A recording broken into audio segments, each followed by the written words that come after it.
Before 14 million viewers, Jasmine Crockett faced a setup, a red USB, a fabricated clip, and green branding her a danger. Republicans demanded her removal. Instead, she exposed the scheme, a massive deepfake conspiracy meant to silence dissent. If they can invent enemies, how many real defenders of democracy have been erased? Stay with us. This is a story worth every second of your time. The chamber was heavy before the hearing even started. Heavy with expectation, with cameras, with tension sharpened by days of online uproar. Reporters flashed badges, aides whispered, and political operatives shifted nervously, creating a low hum beneath the surface. This wasn't just a hearing, it was theater, and everyone knew who the villain was supposed to be. At the center sat Jasmine Crockett, hands folded posture, steady eyes unreadable. She knew something was coming. She just didn't know how far they'd take it. Then it began. The chairwoman cleared her throat. "Representative Green, you have the floor." The room dropped into silence so sharp it stung. Marjorie Taylor Greene rose slowly with the drama of someone stepping into a spotlight. She didn't glance around. She stared straight into the cameras, straight at millions of Americans ready to watch what she had planned. From her pocket, she pulled a small red USB stick. She lifted it like a blade. "What I'm about to show you," she said, her southern accent smooth but soaked in accusation, "is not opinion. It's not speculation. It's proof of a clear and present danger sitting right here." The words sliced the silence. She walked the USB to the technician, handed it over, and said just loud enough for the microphones to catch up, "Play it now." The screen behind them lit up. Static flickered, then cleared. Jasmine Crockett appeared standing at a podium under bright lights. Her expression was fierce, commanding. The kind of image fit for a speech, but the words that followed were poison. "White people are not fit to lead this country." The line landed false but deadly. It sounded exactly like her tone, her rhythm. For a second, even allies froze in disbelief. Gasps swept through the chamber. Before anyone could process the clip, cut again, same podium, closer shot. "If I get real power, I will tear the Constitution to pieces." This time outrage erupted. One Republican jumped up, face burning red. "She must be thrown out of office now," he roared. Another pointed and shouted, "Is this who we trust with democracy?" Chairs scraped. Voices clashed. Aides rushed to restrain. The uproar rose into a wall of condemnation. Marjorie didn't wait for quiet. She strode back to the center, heels echoing with finality. She faced the cameras, the country, and delivered her line with venom. "You heard it yourself. This isn't a colleague. This isn't a representative. This is a hostile force inside our government, planted, protected, and given power by silence." She raised her hand, pointing not at Jasmine directly, but close enough. "This is not democracy. This is a warning." Republicans thundered with applause, pounding desks, cheering as if an enemy spy had been caught. It wasn't justice, it was a public trial in high definition. And through it all, Jasmine never moved. The camera tightened its frame. She sat, tall hands, still folded eyes, steady, not even blinking. Her face showed no confusion, no fear, no outrage. Only silence. But it wasn't silence of surrender. It was silence that observes, that measures, that prepares. She wasn't defeated. She was waiting. Waiting for what came next. That stillness, calm, unshaken, maddening to her enemies, was what America saw. Not the fake video. Not the noise. They saw one woman under attack, refusing to break before the whole country. That image cut through every TV screen. And even those who believed the clip found themselves asking the one question they weren't ready for. Why isn't she flinching? And just when the outrage from the fake video should have reached its peak, just when any decent official would have let the silence speak, Marjorie Taylor Greene stepped forward again, not to clarify, but to twist the knife even deeper. She didn't need permission. The hearing room hadn't recovered from the shock of the doctored clip, and already Marjorie was back at the mic, breathing life into her next assault. This time she didn't rely on videos or supposed evidence. This time she went straight for the jugular, with words sharpened not by fact but by years of practiced contempt. Her voice took on a mocking lilt, smug and self-assured. "You know," she said, flashing a thin-lipped grin, "I was once criticized for calling her a screaming Barbie. Well, now America knows I was right." The laughter that followed was nervous, not joyous. A few Republicans leaned back in their chairs, amused but cautious. Yet Marjorie pressed forward, intoxicated by the sound of her own cruelty.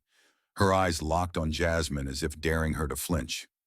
Radical Barbie, loudmouth diva, ghetto congresswoman.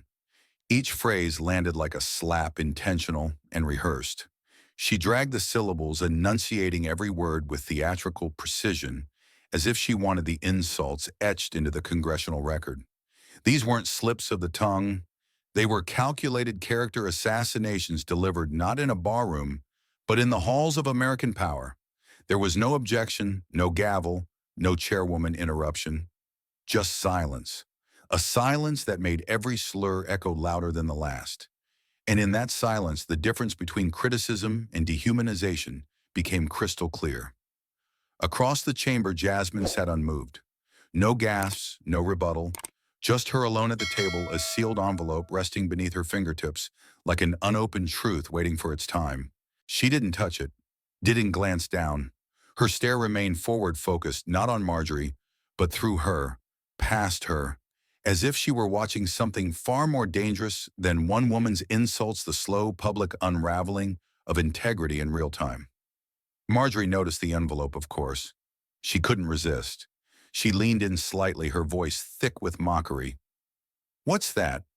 A love letter from your PR team? Or is it your apology to America? Come on, open it. Read it out loud for the country." This time the response wasn't applause. It was hesitation. An audible shift in the room's atmosphere. The arrogance of Marjorie's performance had tipped into something sour. Staffers looked uneasy. Reporters, once feverishly typing, now paused. The hearing wasn't a partisan victory anymore. It was beginning to feel like a public shaming. What was once political theater was now a naked display of racial and personal vitriol. And Jasmine, by refusing to react, was controlling the frame. The insults had been thrown, the trap had been set, but somehow the target hadn't stepped into it. She didn't blink. She didn't breathe harder. She simply waited for the room to catch up with itself. And while the room writhed in discomfort from Marjorie's tirade, Jasmine Crockett remained still, not defeated, but calculating. And when she finally stood, it wasn't to defend her dignity with outrage, but to dismantle the entire performance with something far more dangerous: truth. Jasmine Crockett stood slowly, calmly, without raising her voice. There was no need for anger, no need to match insult with insult. The room had already seen the worst. What came next would not be emotion, it would be evidence. She adjusted the microphone, glanced toward the chairwoman, and said clearly, "Madam Chair, I respectfully request 5 minutes to respond, uninterrupted." The chairwoman gave a small nod, and in that moment everything changed. The tension that had been pushing against Jasmine now seemed to pull away, making space. Even those who had jeered earlier leaned forward, curious. Something about her presence had shifted. This wasn't a defense, it was a warning shot. Jasmine placed a page on the table, smooth and deliberate. She didn't rush. First, she said, voice steady and sharp, "I request verification of the source of that clip and the identity of the person or group who produced it." She paused just long enough to let the words sink in. This wasn't a vague denial. This was a formal demand for accountability. She reached into her folder again and pulled out a second sheet, a technical report stamped with metadata codes and file analysis. This, she continued, is a technical breakdown of the video you just watched. She held it up briefly, letting the cameras catch a glimpse. Her tone remained cold, composed, and factual. No theatrics, just clarity. She tapped the report lightly as she read. That clip contains a digital watermark, a hidden fingerprint embedded in the file. It was generated using a program called Revo AI version 3.0. The room didn't gasp, not yet, but the energy began to change. Staffers shifted in their seats. Some lawmakers blinked and whispered to each other. This wasn't just a rebuttal, it was a crack in the wall. Jasmine looked up again, her voice still calm but harder now. Revo AI v3 is not available to the public. It's licensed to government contractors and a handful of elite media labs. So the question becomes, who exactly has access to that software? That final line landed with force. Not loud, not dramatic, but undeniable. People who had moments earlier seen her as a target were now seeing her as something much more dangerous to the lie, a witness who had receipts. The silence that followed wasn't empty. It was tight, dense. It held weight. Cameras panned slowly across the chamber. Notes were scribbled. The entire narrative was slipping, not because she shouted, but because she knew exactly what to say and exactly when to say it. For the first time since the hearing began, the heat wasn't on her. It was somewhere else now, behind the curtain. And just as the question, who has access to that software, lingered like a trap waiting to be sprung, Jasmine Crockett reached for the sealed envelope in front of her with the quiet resolve of someone who hadn't just come to defend herself. She had come to deliver evidence. Her fingers slid under the envelope flap with the same calm she had worn since the hearing began. No theatrics, no trembling hands, only deliberate purpose. The room leaned forward, even her enemies. This wasn't rebuttal anymore. This was revelation. Jasmine unfolded the first document inside and raised it just high enough for the cameras to catch the header. "This is the business registration for a company based in Florida," she said, her voice neither cold nor warm, but precise like a scalpel making its first incision. "Its name is Patriot Focus." She placed it on the table, smoothing the corners. "Formed a year and a half ago. No listed employees, no functioning website, no address except for a locked mailbox at a strip mall in Fort Lauderdale." The words sounded bureaucratic until you understood what they meant. This company wasn't meant to be found. She pulled out the second page and glanced briefly toward Marjorie Taylor Greene before laying it beside the first. "This," Jasmine continued, "is a power of attorney signed by John Halpern." The name dropped into the room like a weighted stone. No one needed a history lesson. Halpern had been a key figure in Marjorie's political rise, running finance operations for her largest campaign fund back in 2020. Jasmine didn't embellish. She didn't have to. Mr. Halpern was the campaign attorney and finance operator for Representative Greene's super PAC in 2020. His signature appears on multiple filings tied to this company. Each sentence was a thread, and she was now pulling them together into a noose, not with rage, but with evidence. The third document came out slower, heavier. It was a printed memo with timestamps, names, and a subject line in bold. Jasmine didn't hold it up. She didn't need to. Instead, she read it out loud, letting each word land. Campaign codename Operation Loudmouth. Objective: neutralize high-visibility black congresswomen using fabricated media and AI-generated visual distortions. She stopped there. No commentary, no emotion. Just silence, but a silence that screamed louder than any accusation. Instantly, the chamber shifted. No one stood. No one clapped. But the murmurs began, soft, anxious, disbelieving. People began to move in their chairs, look around, whisper without looking like they were whispering. You could feel the ripple. The phrase Operation Loudmouth didn't just sound sinister, it sounded real. Too detailed, too targeted, and worst of all, too familiar. The strategy wasn't some abstract political attack. It was surgical, racially coded, and executed with digital precision. Reporters in the back row scrambled to upload images of the documents. Staffers took notes so fast their pens scratched the wood. No one was looking at Jasmine anymore. They were looking at the woman across from her. All three camera crews swung at once like predators catching scent. They zoomed in on Marjorie Taylor Greene's face, and for the first time all morning, she was not in control of the room. Her lips were pressed into a thin line. Her eyes darted once to the document, once to the screen, once to the door. She shifted in her seat. Her hand gripped the armrest too tightly. She didn't speak. Couldn't. Because there it was in black and white on official letterhead, with real names and signatures, a campaign designed to silence women like Jasmine, using lies dressed up as news. And now all of America was watching her watch it burn. The documents were on the table, the names were out loud, and the silence in the room had sharpened from curiosity to consequence. But instead of accepting the storm she had summoned, Marjorie Taylor Greene stood and tried to pretend it wasn't raining. She pushed herself to her feet with a jolt, her voice rising before her body had even steadied. "I have no involvement with Patriot Focus," she declared, forcing the words out like a shield, like saying them faster might make them true. Her hands lifted defensively in the air, and for the first time all morning, she wasn't controlling the moment she was chasing it. I don't even know what that company does, she added, eyes darting from one corner of the chamber to the next, searching for a friendly face, a nod, a lifeline. But the energy had changed. The Republican side that had once clapped for her now sat still, their postures more cautious than confident. The Democratic bench didn't react either. Even the press pool held back, watching not for drama, but for the first signs of collapse. The same woman who mocked others as weak now looked cornered. In Jasmine. She didn't even rise. She simply reached into her folder again, the same folder they had all laughed at an hour earlier, and pulled out one more document. She didn't wave it. She didn't slam it. She placed it gently on the desk and said in a voice that made the room lean forward, "This is a $25,000 transaction made from Representative Green's campaign fund to Patriot Focus, dated 2 weeks before the video surfaced." She let the sentence land steady and slow. There was no color in her tone, only clarity, and that was more devastating than anger. She didn't accuse. She didn't speculate. She presented.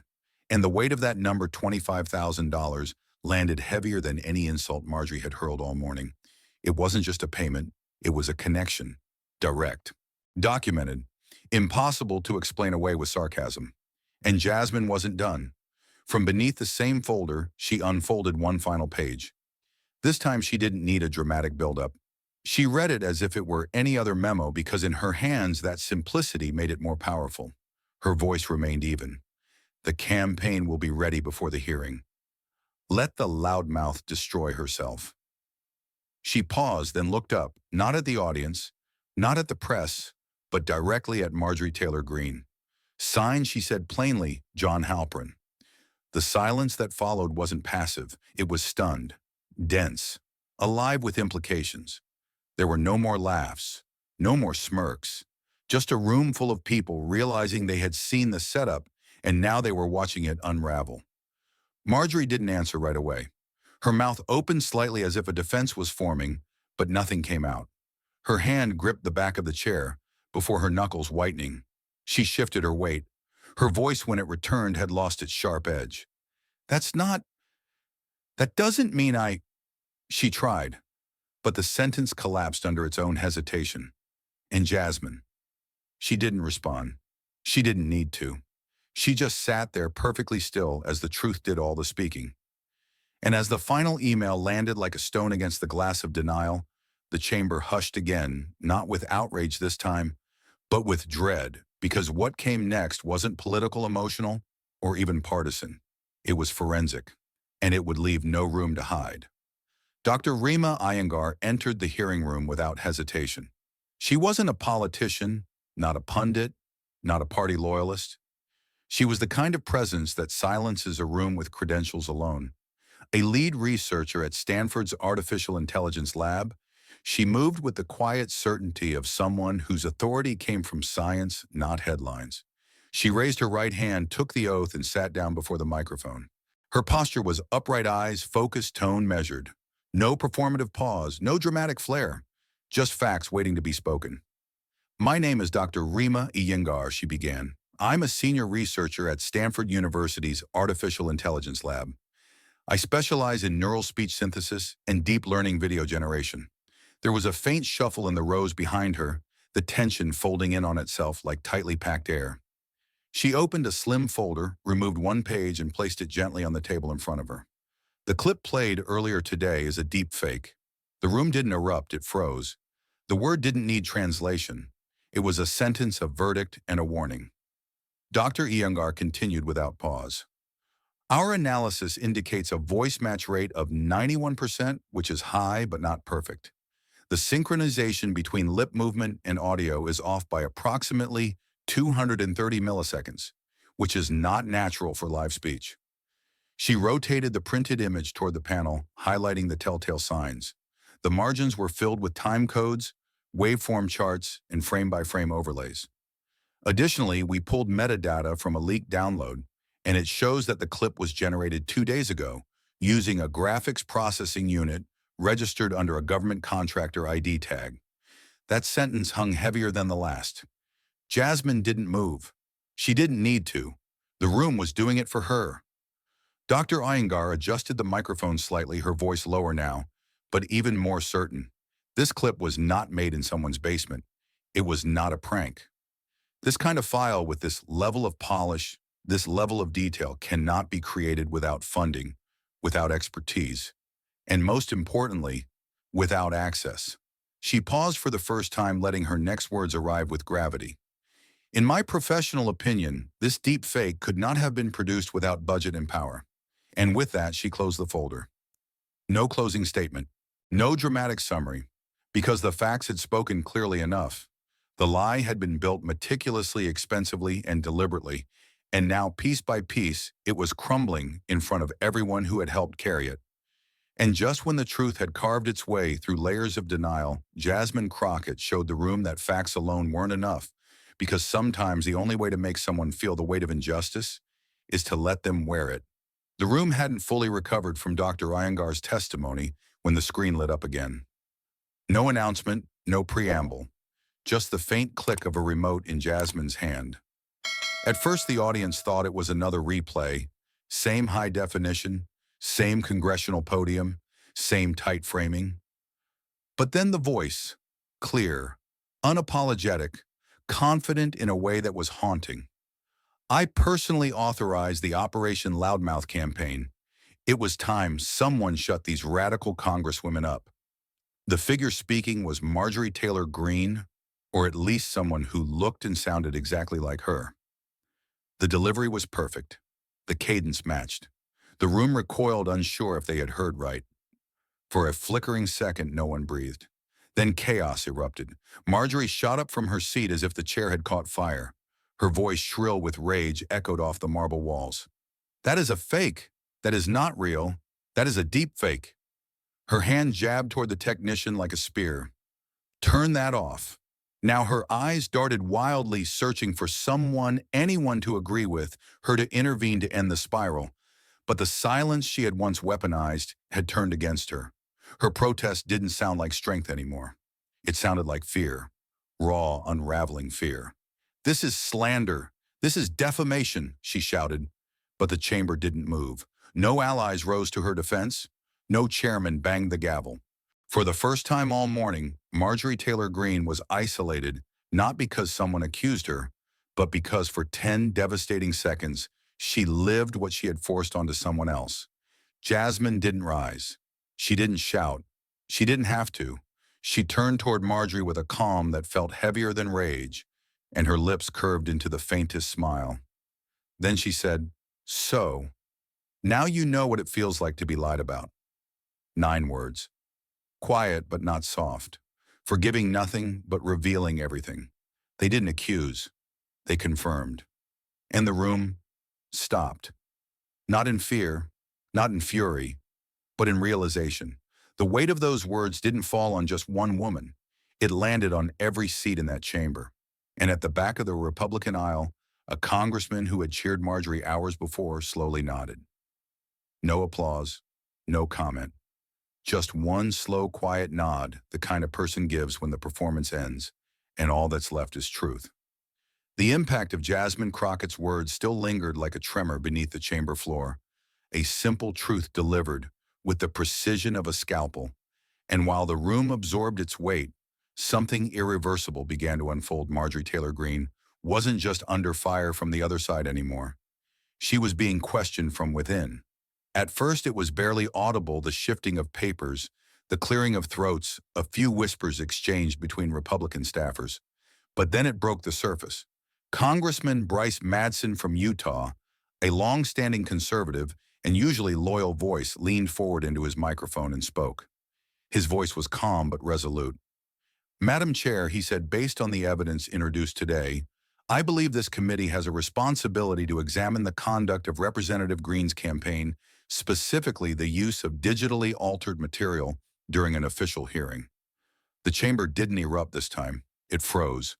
The moment felt surgical, precise, unexpected, and devastating.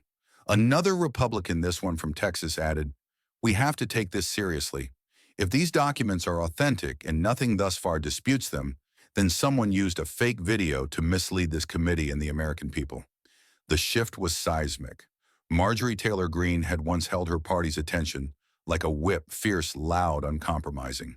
But now those same colleagues looked at her with measured distance, not opposition, something more, dangerous doubt. The chairwoman, who until now had presided like a referee in a fight too brutal to stop, finally leaned forward. Her voice was steady, clipped, and procedural. This committee will begin a formal review of all super PACs and financial transactions connected to Representative Greene's campaign, she announced. I am instructing the committee clerk to issue subpoenas as necessary. She paused. Effective immediately. There was no gavel, no rising applause, just those three words, effective immediately, hanging in the air like a quiet sentence. Marjorie's mask shattered. Oh, here it is, she shouted, standing so quickly her chair nearly toppled behind her. The sudden shift in tone wasn't righteous, it was feral. Her voice rose, cracking at the edges with panic disguised as fury. This is what you wanted from the beginning. Cancel culture in full display because I'm a white conservative woman who tells the truth. She waved her hand wildly toward the panel. You want to silence me because I make you uncomfortable. Her eyes, once icy and controlled, now darted from face to face, searching for loyalty and finding none. Turning to her own party members, she spat out the final blow. And you, all of you cowards. But her words didn't land like they used to. No one stood. No one nodded. The silence that followed wasn't uncertainty. It was quiet detachment. The chamber had seen the receipts. They had heard the voice, read the documents, and watched the reaction. Her anger no longer felt righteous. It felt staged. And now the show was falling apart. Jasmine remained seated. No smirk, no rebuttal. She didn't even look directly at Marjorie. Instead, she turned her gaze to the technician beside the screen and gave a small, precise nod. The room dimmed slightly and the monitor came to life again. But this time it wasn't another bombshell or twist. It was something far more dangerous to the narrative Marjorie had tried to sell: the truth. The original video began to play, unedited, uncut, fully intact. Jasmine Crockett appeared on screen, speaking in the exact same outfit, with the same posture, the same gestures, as in the fake video that had opened the hearing. But the words were different. The tone was grounded, and it was immediately clear to everyone watching that what they had been shown earlier was a distortion. Jasmine's voice echoed through the chamber, calm but unyielding. We must confront injustice, not deny it. Her cadence was strong, steady. No rage, no threats, just conviction. Then came the sentence that closed the loop completely, the one line that had been replaced with digital poison. We don't destroy the Constitution, we demand it protect all of us. A visible stillness swept through the chamber. Staffers froze mid-typing. Reporters lowered their phones.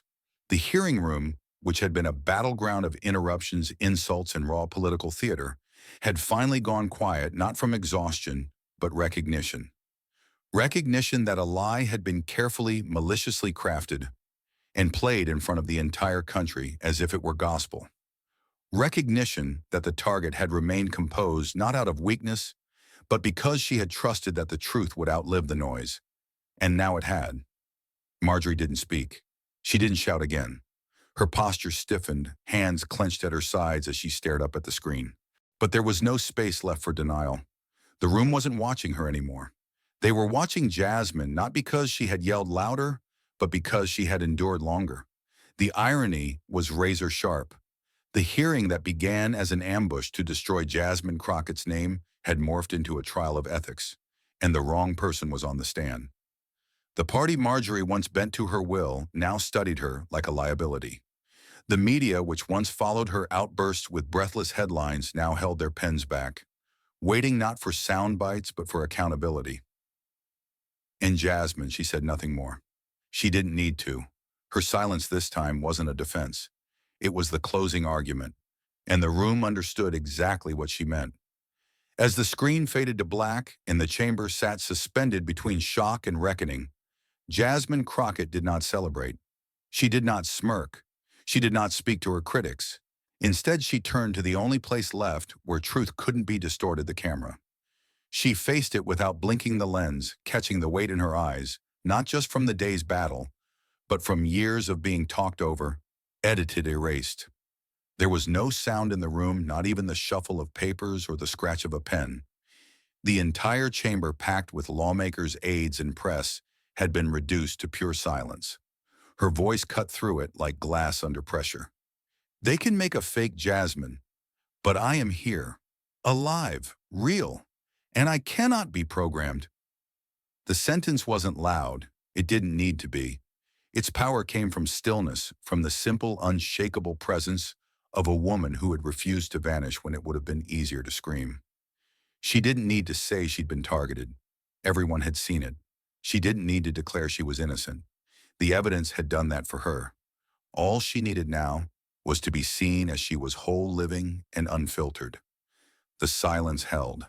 It didn't break. It deepened. 10 seconds. Then 11. Then 12. No one dared move. It wasn't discomfort, it was reverence. The kind of pause that only history demands.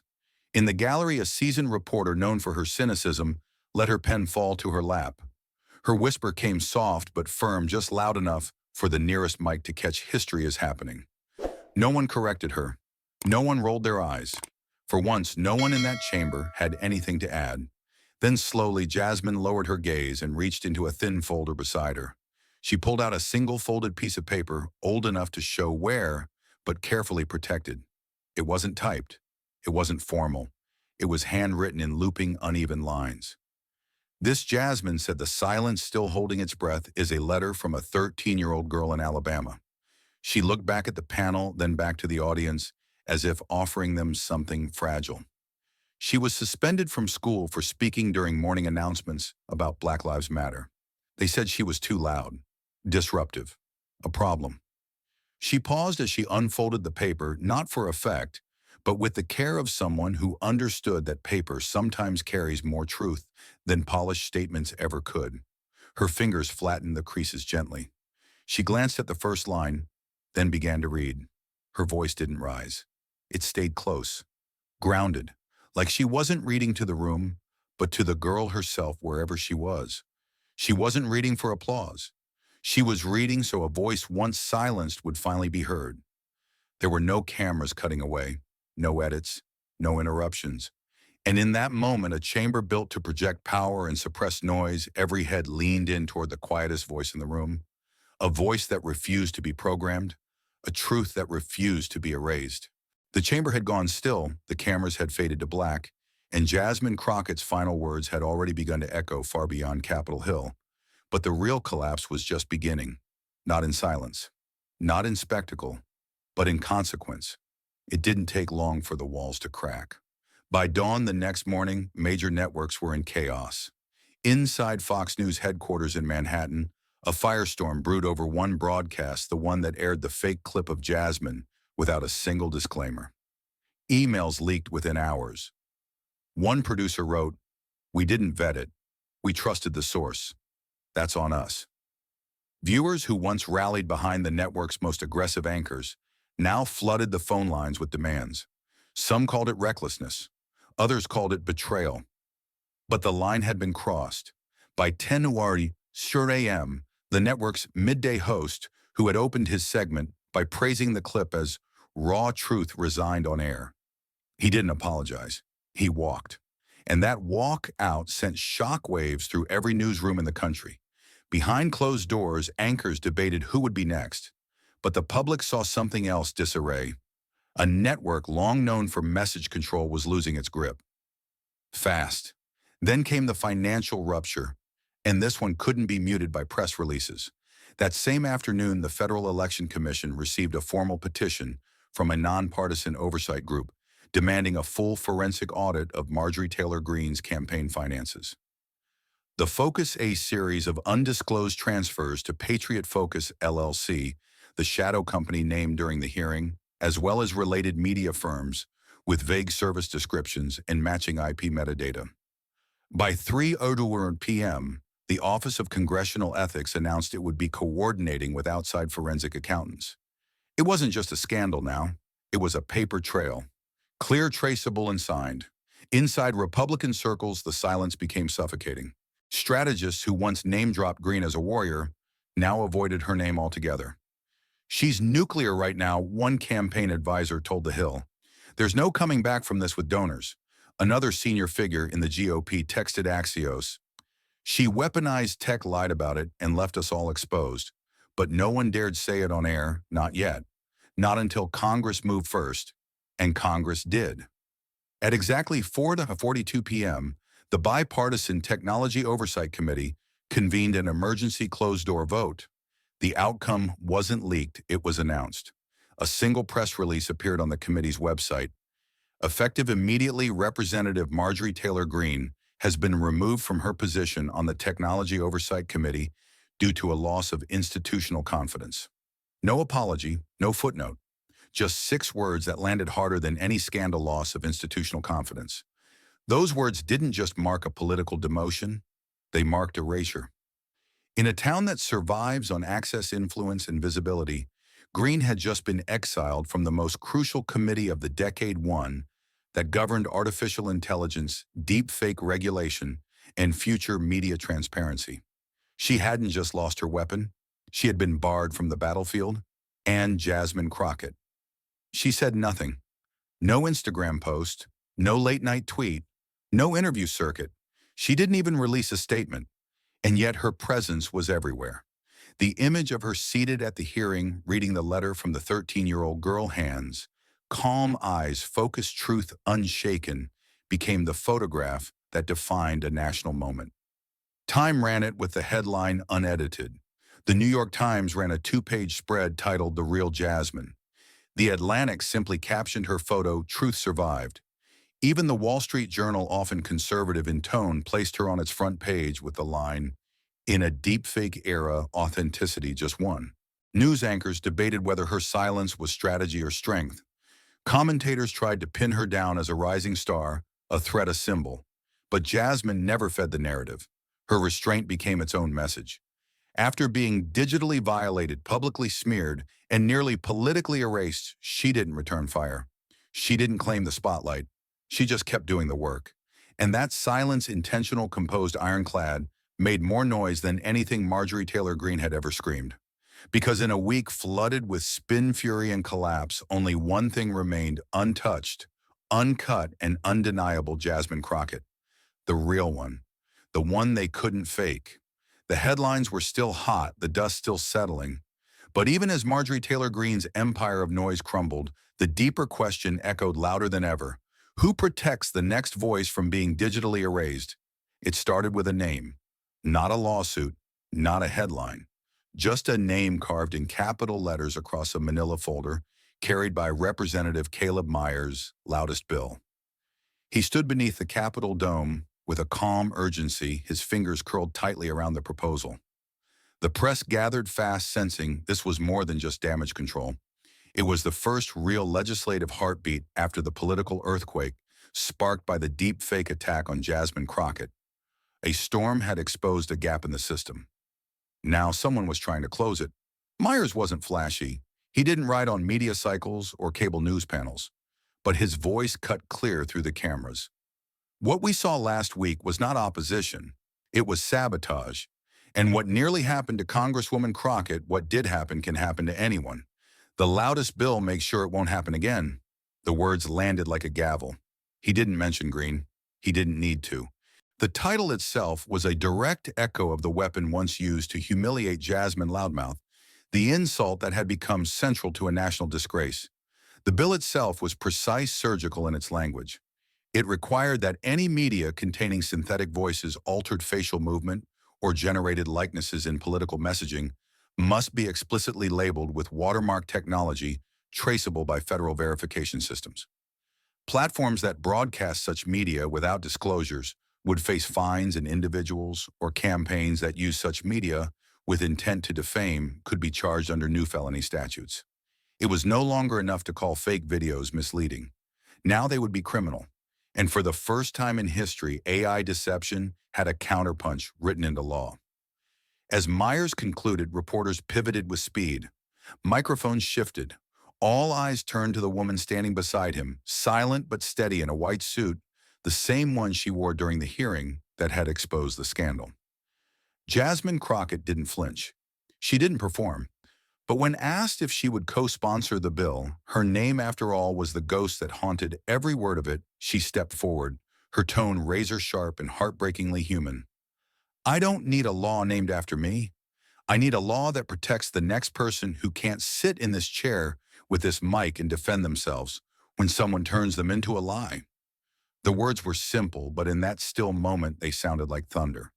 Not because they were loud, but because they were earned. Jasmine had endured not just a political smear, but a psychological ambush. Her voice twisted her face, manipulated her very identity, used as a weapon against itself. She didn't want revenge. She wanted protection. Not for herself, for the countless voices that didn't have legal teams, media allies, or seats on the committee floor. There was no applause, no campaign banner. Just the sound of pages flipping as staffers read through the bill, and the audible breath of a press corps that finally understood. This wasn't just a tech issue, it was a civil rights issue, a human dignity issue, and Crockett had framed it with surgical clarity. Back inside the Capitol, lawmakers on both sides of the aisle read the draft with newfound urgency. The clips that once served as entertainment were now case studies. Political satire had mutated into political assault. And every member, especially those once silent during Green's smear campaign, now felt the temperature rising in their own offices. If it could happen to Jasmine, it could happen to them. But perhaps the most defining image of that day wasn't captured in press releases or floor statements. It was what happened an hour later when Jasmine Crockett walked away from the podium and down the Capitol steps. A teenage girl around 14, hoodie drawn tight over her head, waited behind the barrier line. She held out a sketchbook, no camera in sight. Jasmine paused. The girl flipped the pages to reveal a pencil drawing, her standing at the hearing, one hand raised the other, gripping that sealed envelope. Above it, 3 words shaded in capital graphite: "They tried her." Jasmine smiled, took a breath, and said only one thing before walking away. "And I'm still here." Because now the real voice, her voice, wasn't just fighting for itself, it was fighting for the next one. The headlines had slowed, the facts had landed, but the air was still thick with something unresolved, a silence more profound than any verdict. And Jasmine Crockett, standing amid the rubble of lies and surveillance, was ready to speak, not as a plaintiff, not as a victim, but as the one truth left that hadn't been deep-faked. The chamber had fallen still, not out of order, but out of awe. The scandal was now public record. The bill had been introduced. Witnesses had come and gone. Marjorie Taylor Greene sat with her arms folded and her face drawn in the stiff panic of someone realizing her platform had collapsed under the weight of its own invention. Staffers exchanged quiet looks, unsure whether they were witnessing the end of a political moment or the beginning of a constitutional reset. But one thing remained, one moment everyone had come to dread or desire: Crockett's closing words. She didn't rise with theatrics, no shuffling of papers, no clearing of the throat. Just a single deliberate motion as she stood tall behind the mic. No notes, no technology. Nothing to buffer her voice, the same voice that had been sliced, sampled, and mutilated by artificial intelligence in the service of political warfare. But now that voice returned to the room untouched and irrefutable. Jasmine's eyes scanned the chamber, landing, not on her critics, but on the invisible crowd beyond the walls, the mothers who had called her office in tears, the teachers who had played her speech in classrooms, the little girls who had stopped raising their hands because their voices were too much. She saw them in her mind not as ghosts, but as witnesses. Then she leaned forward and said what none of them had been allowed to say on national TV. "They called me loud because they've never heard truth ring clear enough to shake them." Her words rang out like a bell in a cathedral. Not shrill, not angry, but sharp, the kind of sharp that slices through layers of performance and makes a room realize it's bleeding. For a moment, even the sound system seemed to hesitate before letting her voice settle in the space. The committee chair sat motionless. C-SPAN didn't cut away. And from the back, a producer with a trembling hand gestured to his cameraman. "Stay on her. Don't cut. Don't you cut." Because something was happening here, something real. A statement not just about race or politics or artificial intelligence, but about presence, about what it means to refuse to disappear. Her sentence, those 17 words, weren't about volume. They were about history. History that had branded women like her too aggressive, too emotional, too confrontational, when all they had ever done was refuse to be silent while the room applauded lies. Crockett didn't demand vindication. She was the vindication. The very fact that she stood there untouched by scandal, unedited, unsilenced, was a form of justice the system hadn't intended to deliver. And then, as if to seal the moment in steel, she pulled a single note card from her blazer. It was weathered at the edges, written in dark blue ink, not a staff-prepared memo, but her own hand. She glanced down at it once, then looked back into the room. The moment wasn't for the camera. It was for everyone who had ever watched themselves be misrepresented, misunderstood, or mutilated in public, and still came back to the mic. And still I rise. 4 words, written decades ago by Maya Angelou. But in that moment, they felt as if they'd been forged for this exact hour, this exact woman, this exact silence. The chamber did not erupt. It didn't need to. What followed wasn't applause, it was reverence. One by one, lawmakers stood not out of obligation, not even out of ideology. They stood because something primal demanded it. Because whatever political banners had divided them 30 minutes earlier had just been drowned beneath a force that didn't care about left or right, only about what was real. There was no stomping, no cheering, just the creak of wooden chairs, the shuffle of fabric, the thunder of collective stillness. The audience in the gallery, normally reserved to neutral observation, also rose.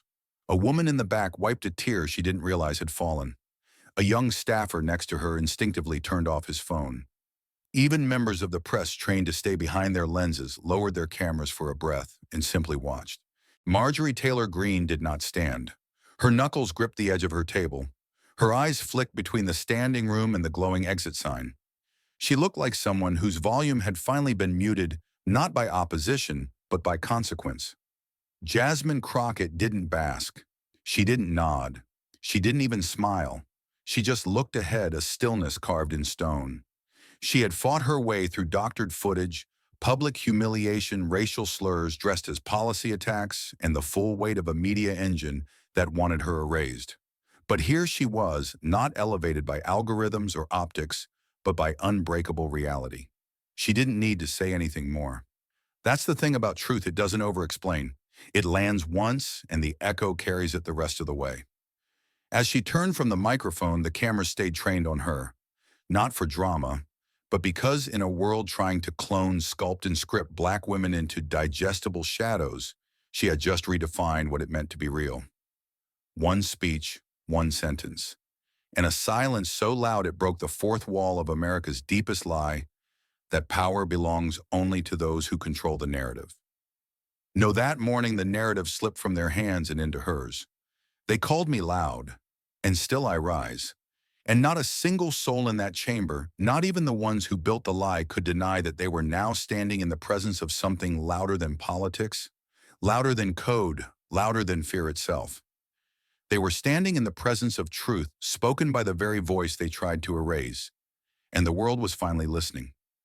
In the silence that followed Crockett's closing words, there were no cheers, no applause, no media frenzy. Just a vacuum, one that swallowed every insult, every lie, and every manipulated pixel they'd thrown at her. But the silence wasn't empty. It was sacred.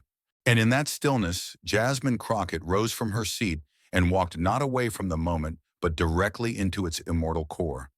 She stepped beyond the chamber as if crossing a fault line between two Americas, one forged by power and fabrication, where truth was sculpted, packaged, and sold like a product, and the other raw and unruly, born from struggle, screaming to be heard through layers of noise designed to bury it.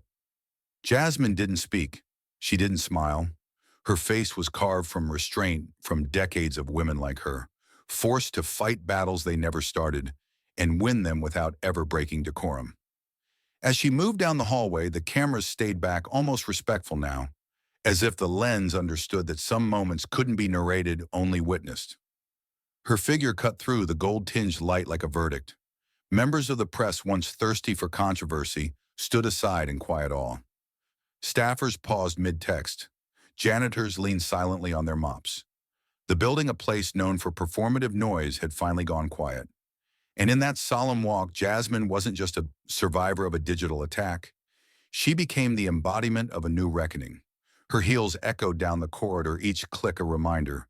She is real. She is alive. and no machine can mimic her soul. The question, the one she had asked inside the chamber, still lingered, but now it reverberated differently. It wasn't rhetorical anymore. It was a mirror held up to the nation. If they can fake me, how many real people have they already erased? That question didn't belong to her alone. It belonged to the generations who came before her, whose names were lost, whose stories were overwritten, whose voices were reduced to footnotes. It belonged to every child told they were too much, every woman punished for being too loud, too black, too unafraid. And as she walked, it didn't fade.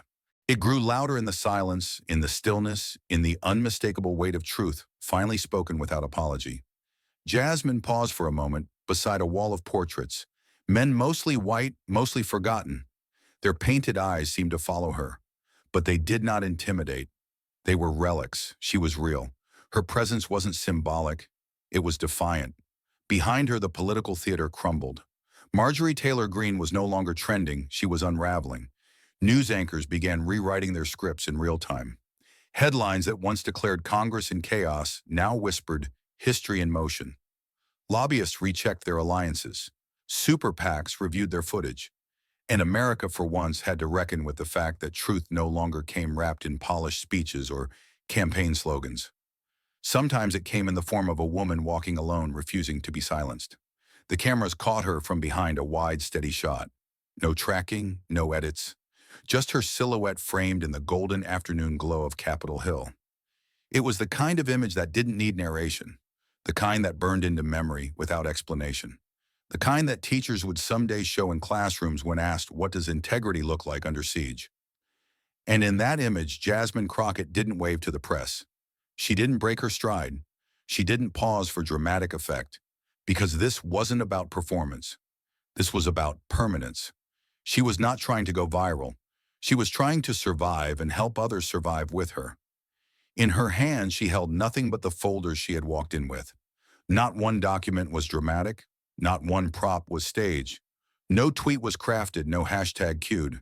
She had nothing left to prove and everything left to protect. That's when the voiceover came, not from a news anchor, not from a commentator, but from herself. Quiet, resolute, a whisper perhaps to a nation addicted to shouting. They call me a loudmouth. I'm just trying to make the world hear what they've always tried to shut out. There was no soundtrack, just footsteps and light, and one woman walking not away from power, but towards something more lasting, principle. As Crockett's footsteps vanished into the marble echo of the Capitol's longest hallway, America was left with more than a verdict. It was left with a mirror. The chamber emptied, but not the air.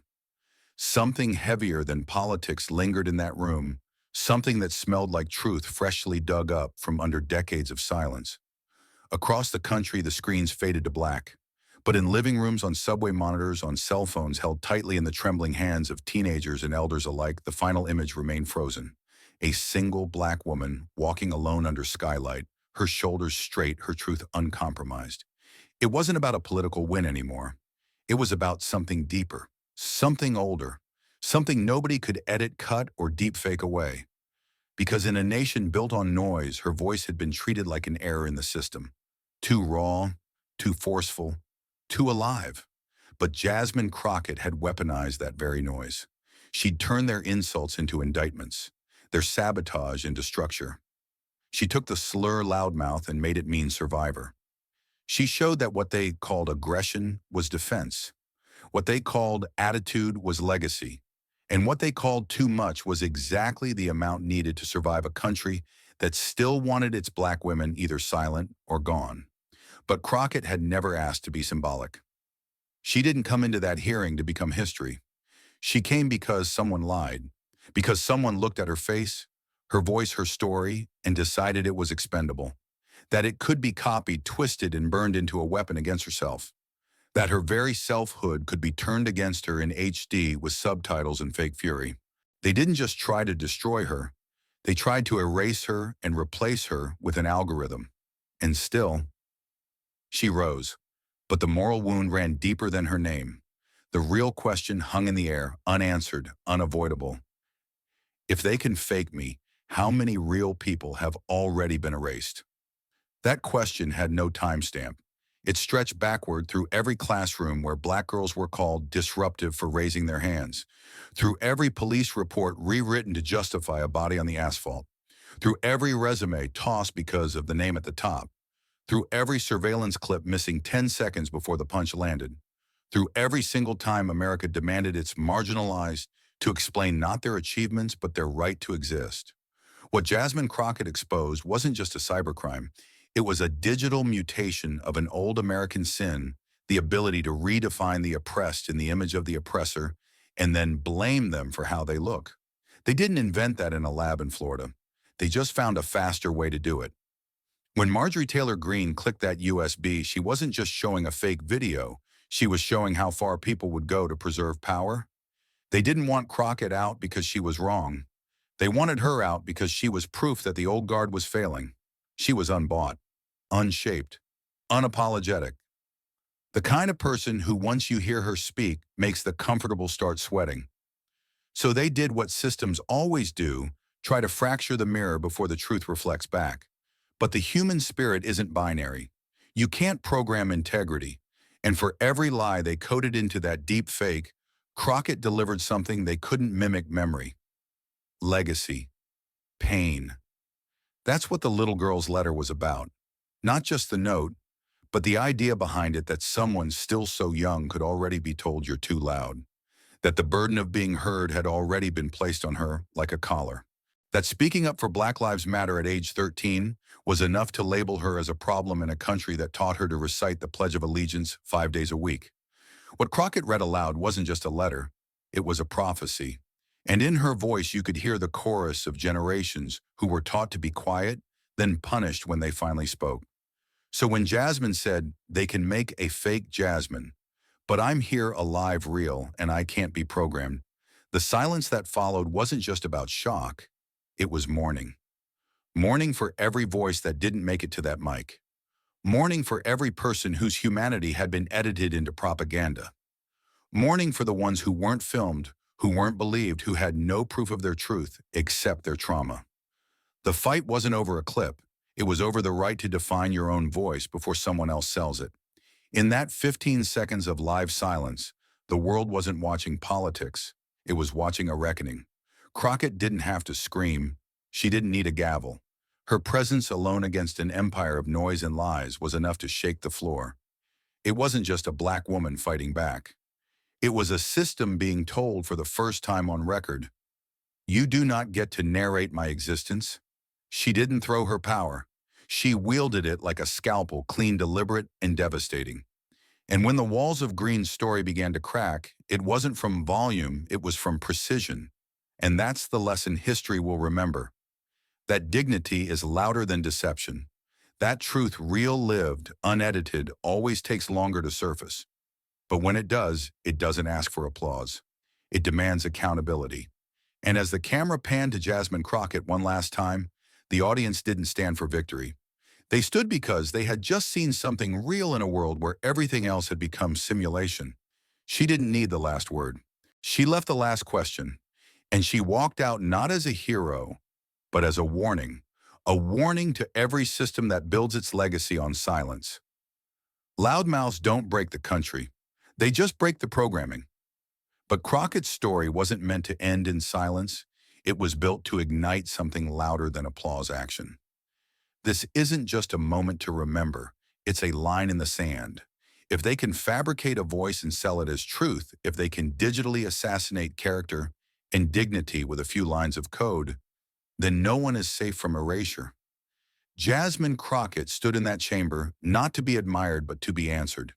This fight doesn't end in Congress. It begins in every inbox, every town hall, every vote cast in the dark, hoping for someone to finally turn on the light. "You don't need a title to make noise," she once said. "You just need to believe the silence isn't serving you anymore." And now the silence has been shattered. What will you do with the echo? If this story moved, you don't let it stop at you. Share it. Discuss it. Demand laws that protect truth. Call out manipulation when you see it, not just on screens, but in systems. Don't wait for another Jasmine to stand alone in a room full of lies. Be the next voice they can't silence. Because every time we let a deepfake define reality, we're one step closer to forgetting who we really are. Stand up, speak out, make noise, before the next truth gets rewritten or deleted altogether. But here's the part they didn't count on. Once a lie this big gets exposed, it doesn't shrink back into the shadows. It spreads. It forces everyone who watched to make a choice. You can't unsee a government chamber turned into a stage for digital warfare. You can't pretend you didn't hear a voice cloned, spliced, and broadcast as if it were scripture. And you certainly can't unfeel the chill that runs through your spine when you realize if it can happen to her, it can happen to anyone. That's why Crockett's stillness mattered. Her refusal to flinch wasn't weakness, it was a mirror. A mirror forcing America to look at itself and ask who controls the story we believe. Because power isn't just written in laws anymore. It's written in algorithms and manipulated footage, in narratives designed to bend perception until truth itself feels negotiable. History won't remember the USB or even the words faked onto her lips. It will remember what came after the pushback, the organizing, the sudden surge of Americans who said no more. In a country where outrage trends for 24 hours and then vanishes, Crockett's moment carved deeper. It wasn't built on shock. It was built on resolve. So yes, this fight is about one woman refusing to break under fire, but it's also about the millions who saw themselves in her seat, realizing the crosshairs could one day be on them. Democracy has never survived on spectators. It survives on participants, on people willing to lift their voices before silence swallows them whole. The echo is still bouncing. The question is no longer what Crockett will do next. The question is whether you'll carry that echo forward. Because in an age of deep fakes, the loudest lie can only be defeated by louder truth. Thank you for watching until this moment and for standing with us on this journey for justice. Your support means everything. Like, subscribe, and turn on notifications so you never miss what's next. And we'd love to hear your thoughts. Leave a comment below and let us know what moved you most in this story. Together, our voices make a difference.